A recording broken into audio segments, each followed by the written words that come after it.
And thank you very much for your welcome. It's always a pleasure to come back to Dunedin. This is the place of my ancestors. My mother and father were both born and raised in South Dunedin. And I was just sharing at the table about memories with my grandfather taking me fishing on one of the lakes of central Otago. So always a pleasure to come back, and it's my practice at a gathering like this to begin a presentation with a short mihi, so allow me to do that. Inga tāna inga wāhine e taunei tēnā koutou katoa. Ka tino nui aku mihi o auraha kia koutou I tēnei rā. Kei te mihi au ki ngā tonga katoa o Kaitahu, takata whenua o tēnei rohe. Ka iti taku mōhio ki te reo Māori, engari kei te mihi ahau ki tēnei tonga o enei motu. Tēnā koutou, kia ora tātou katoa. So I've been pleased to honour Kaitahu as tangata whenua of this place, to put myself again in the mana of tamatia at the kaik, and to acknowledge that my knowledge of the language is small, but I'm very pleased to honour this treasure of these islands. I've been asked to talk about economics. The purpose of these presentations are to provide some words, some language that we can hold the conversations over the next day and a half. And I'm picking up on the theme in that opening video about water as being a sustaining force in our economic development as a region in particular. And so I've been asked to talk about two things. One is how the regional economy is evolving and what that might mean. You'll know more than I about this aspect of it, what that might mean for water. And then secondly, to offer some thoughts from an economics perspective why quality water matters for our economic development. So just starting with regional economy, Statistics New Zealand does some projections around population, and so Dunedin has been growing, Otago has been growing even more faster than Dunedin. This is their projections looking forward, and you can see Otago is already higher than where Statistics New Zealand thought we might be in 2018. So population growth, more people, it's human activity that's putting some of the pressure on our quality water resources, and the projections are that this is going to continue. Breaking that down to the district level, different parts of the region, Statistics New Zealand thinks will grow at different rates. So the Queenstown Lakes is growing the fastest. They're thinking by 2043, over the next 30 years, an extra 21,000 people might be living in that district. That's an increase of 70.4%. So Queenstown Lakes has been growing the fastest in New Zealand for the last two censuses, and Statistics New Zealand expects that to continue. Dunedin is growing only 5.8%, but from a large population, so that's another 7,000 people here in the City District Council by 2043. Central Otago, that's quite strong growth by New Zealand standards, nearly 3,500 people, and Waitaki and Clutha are sort of balancing each other out, so remaining about the same in total as what we're thinking at the moment.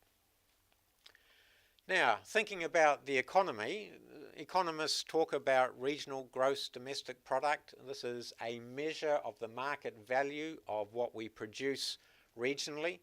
There's all sorts of difficulties around this statistic about what it includes, what it excludes. Damage to the environment is one of the things it does exclude, and there's a lot of work going on in that space. But the essential idea that economic development puts pressure on the natural environment is reflected in the fact that the regional economy has been growing, and therefore the demand on our water resources is also growing. Also, this economic activity has had impacts on waterways that in some cases are only just beginning to feed through from a decade, 2 decades, 3 decades ago. So our generation is having to cope with the legacy of economic development decisions that were made in the past, both for the good and for the bad. This is the structure of the economy, and so the opening address spoke about the diversity of the environment in Otago, and that's reflected in a well-balanced economy. So 15% of economic activity by value is primary production and processing.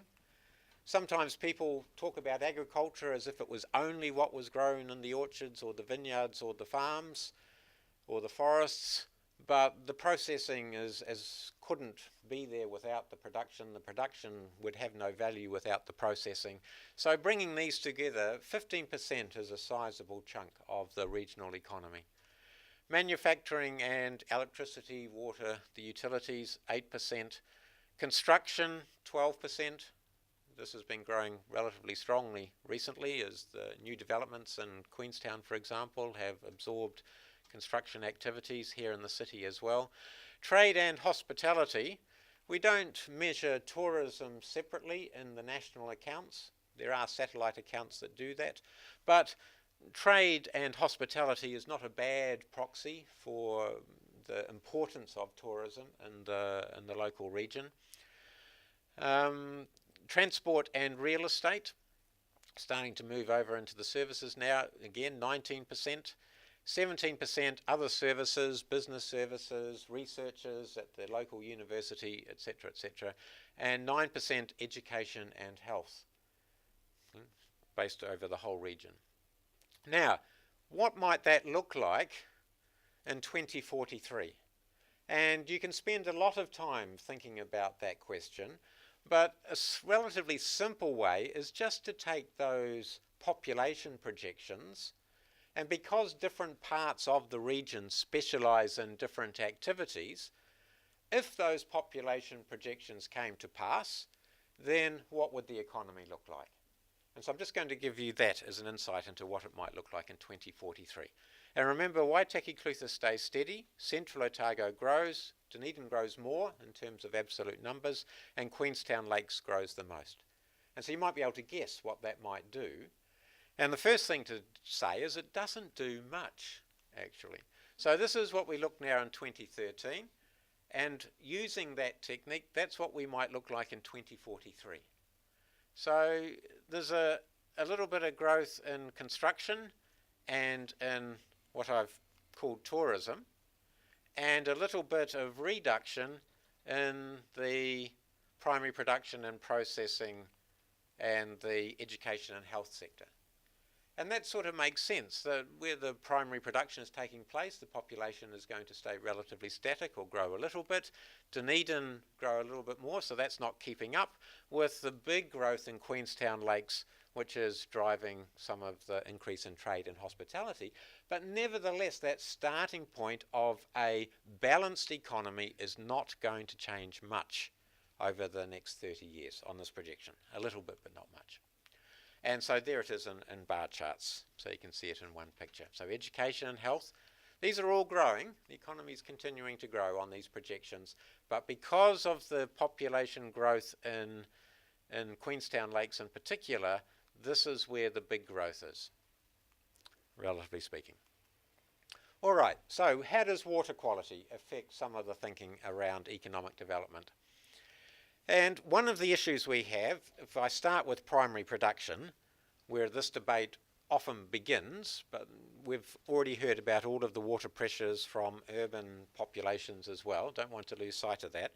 But one of the big issues that we have in the rural sector is that almost all of the agri-food we produce, the trees and the logs and the food and the beverages, agri-food in short, goes overseas. So dairy products, the dairy industry is our biggest producer in terms of exports.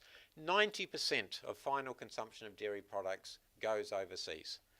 91% of paper and pulp products. Meat and meat products, 76%. Horticulture and fruit growing, 71%.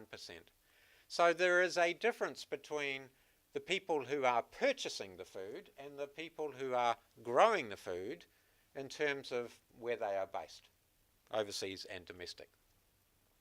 Now, everybody acknowledges that land-based production has environmental impacts. Many of you all know Dr. William Rolleston, and this was an excellent speech that he gave to the field days just outside Hamilton in 2015.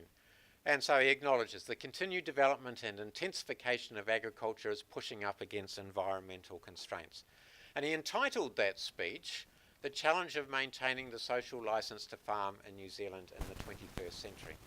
So what he's picking up on is that local citizens, rural and urban based, have expectations about the quality of the environment within which this production is taking place.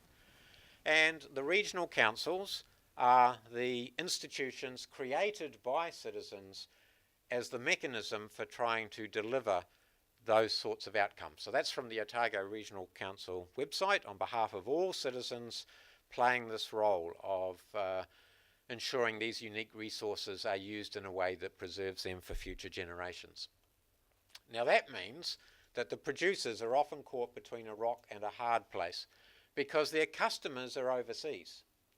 So this is a Synlait product actually going to Japan. And so the dairy farmers in mid-Canterbury are supplying products to meet the expectations of customers in Japan, but the citizens are expressing their requirements through the local regional council, ECAN in the case of mid-Canterbury. And so farmers are trapped between the expectations of the regulators, these are the local values that we want you to respect, and the returns they get from customers who are far away and therefore have no knowledge about waterways in central Otago, unless we tell them. And when the price of milk falls, okay, so it's been all over the place recently, but this is its most recent behaviour, that pressure intensifies. Our overseas customers are paying less, but it feels like local citizens are demanding us to spend more on protecting the environment, and we are caught in the middle of that. So can we turn the arrows around? And the only way that can be done is if we can communicate with our overseas customers that there is value in the way we look after our environment in the food products that they are buying, in their beverages that they are buying. And these are called credence attributes. So anybody who buys a bottle of wine will know it's not just the taste. That bottle of wine usually on the label has a whole story attached to it about how it was produced and about why it is good quality. This is throughout viticulture, the provenance of the product is really important, but it has wider application. So can we link the way we are looking after the environment with what our customers expect in the infant formula that they are buying? Will they pay more if they know infant formula has been produced from milk grown in an environment where we are looking after the waterways, etc.? So that's the key idea. This pressure that's coming from tourism being attracted to our region because of the quality of our environment, those environmental qualities are the same credence attributes that we expect to achieve a premium selling it to our international markets. So let me finish with a couple of examples of where this is taking place. The Te Hono movement is a gathering, Te Hono, gathering of CEOs of primary sector producers throughout New Zealand. So there's 180 CEOs and other senior leaders who have gone to Stanford boot camps, they're called, in the United States, and their whole vision is about how do we capture greater value for our agri-food products by emphasizing the environmental qualities of the way we produce our food. And this is a major private sector initiative that has its own language about transforming the way we produce and deliver food to customers in international markets. Not trying to feed the world, trying to target our food to the people who value the same things we value when we require the environment to be protected. Secondly, the National Science Challenges is an initiative set up by the current government to look at specific issues facing New Zealand and trying to focus scientists on addressing those issues. And Challenge 10 is our land and water, Toitu Te Whenua Toi Ora Te Wai. And as part of that challenge, the overall mission is to enhance primary sector production and productivity while maintaining and improving our land and water quality for future generations. That idea that keeps on coming up. It has four themes to it, three themes on the outside and a nexus trying to bring it all together. But this one is the one that I'm involved in at the Lincoln University, Greater Values in Global Markets. And the vision there is, if we succeed in maintaining and improving our land and water for quality for future generations, can we capture extra value for this? How do we communicate what we're doing to our customers? How do we create value that they recognise and are willing to pay for? How can we capture some of that value to return to the farmers who are otherwise caught between this rock and a hard place of low prices and high demands? So thank you. That's something to talk about this afternoon, and I'll be around for the next day and a half and happy to talk over morning tea, etc., etc., etc.